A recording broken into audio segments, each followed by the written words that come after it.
एक जंगल के पास एक छोटा सा शहर था जहां 5 प्यारे बंदर भाई रहते थे। वो सब बहुत शरारती और मजाकिया थे। हर दिन स्कूल जाते लेकिन रास्ते में ही मस्ती शुरू कर देते। एक दिन सब बंदर भाई स्कूल जा रहे थे, लेकिन अचानक उन्होंने सोचा, चलो आज स्कूल नहीं मस्ती करते हैं।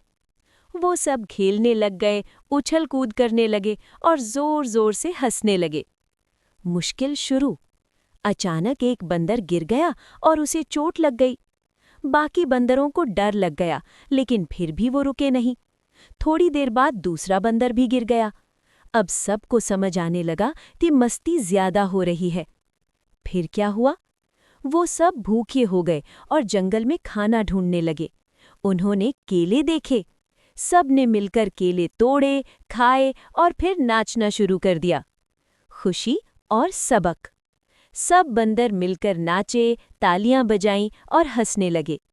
फिर एक बंदर बोला, हमें मस्ती भी करनी चाहिए, लेकिन हद से ज्यादा नहीं।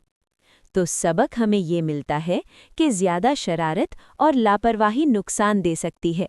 हर काम बैलेंस के साथ करना चाहिए।